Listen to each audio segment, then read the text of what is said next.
This is Oscar Pick for ESBR Boxing. I'm here joined by John Hedges. John, we're here at Johnny Clark's show at the Brentford Centre.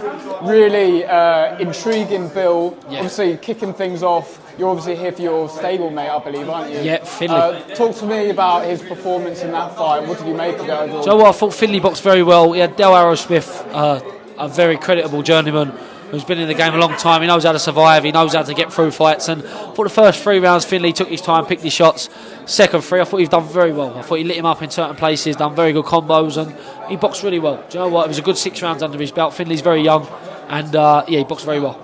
Obviously, you're both trained by Mark Tibs, and obviously Johnny Fisher's in that camp, and it looks like there's a lot of energy. There's just such a great energy that's being obviously reflected by the work that's going on there. What can you tell me about the training and what Mark's, how Mark's putting you all through your paces? Yeah, Tibbs is a very good coach, man. He is. We're lucky to have Mark and his dad Jimmy in the gym. A world of experience, a wealth of experience, and. Yeah, listen, we're all on the same journey. I think I'm 10-0. I think Johnny's 11 or 12-0. Joel Bartel's in the mix. Finley James now. Some good fighters in the gym. So we all bounce off each other. All young, all on the same journey, all trying to get to the top. But I think the main thing is we've all got big respect for our coach Mark, and we we always want to impress him. And I think we've all got that same energy. So it brings the best out of us.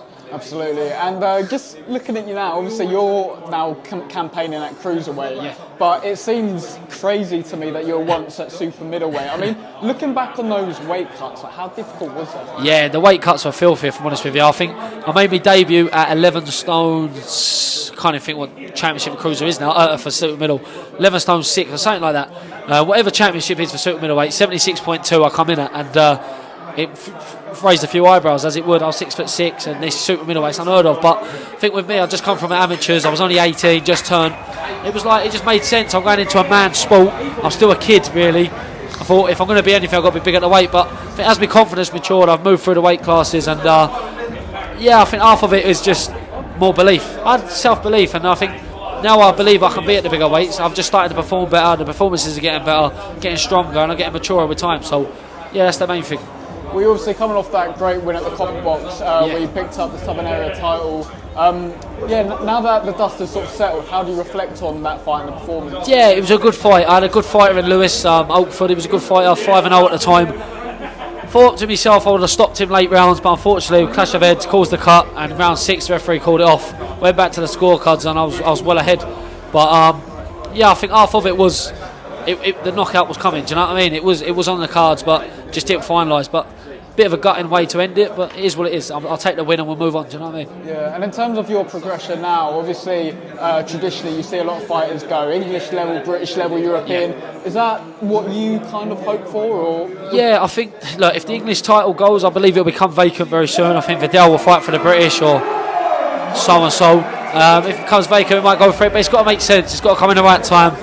If an international opportunity opens up, we'll take that. If not, but I've had one 10-rounder. So I'm very, very new to it in that sense, but I'm ready for anyone in that sense as well. So people know I'll fight anyone. The fight gets offered. Lewis Oakford, we took that within 10 hours notice. Like not before the fight, but as soon as we got the call, I said yes straight away on the phone. And I believe 10 hours later the contract was signed. So I don't turn people down. Whoever comes, we'll have. Yeah. Well, obviously, you mentioned in an earlier interview that the domestic scene at Cruiserweight is buzzing at the minute. Yeah. And you obviously had Chev Clark, who fought the other week out in America. Yep. He had a bit of a tough outing there. What did you make of his performance? Look, I thought Chev won quite comfortably. I thought the scorecards was a bit biased to the American, but listen, at the end of the day, Chev's a very good fighter.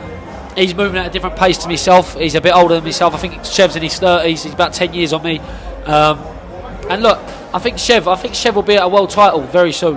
I think he's held that British now. Do you know what I mean? He's moved on to the WBA.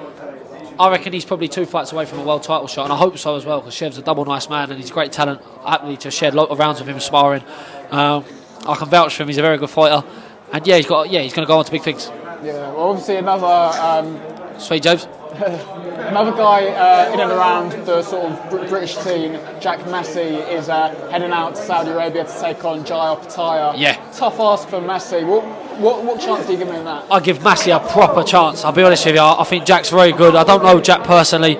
But after watching him against Parker and how tough that man is, don't write him off against no one, especially a cruiserweight. So I think Jack pushes him. Opetaia is my favourite fighter at the moment. Believe Opetaia will outbox him, but like I say, don't ever cut Jack Massey off with a full training camp. And obviously Chris Billam-Smith, current WBO world champion, it's looking like he's going to get that unification with Gilberto Ramirez. Again, great for the cruiserweight division. What do you make of that fight? Do you know, I think a lot of people write Billam-Smith off, but I think he's got a good chance of beating Ramirez. I think Ramirez is a very good boxer, but if Billam-Smith can get on the inside, he can open him up, and I think there's bits there you can find fault in, but it's a very good fight. I'd put that on paper 60-40 onto Ramirez, but 50-50 fight in real life. Right, and just finally, John, obviously, as you mentioned there, you've got the Southern Area title. You're looking to stay active. When can we expect to see you out next, and what kind of level of fight can we expect? Hopefully, look, if there's a title fight open up, I'd love that next. I'd love to stay in title fights now, but if not, I'll take a 10-rounder, an 8-rounder, whatever's next. But looking at Christmas time, and we'll move on from there. Perfect. Well, thanks for your time, John. You're more than welcome.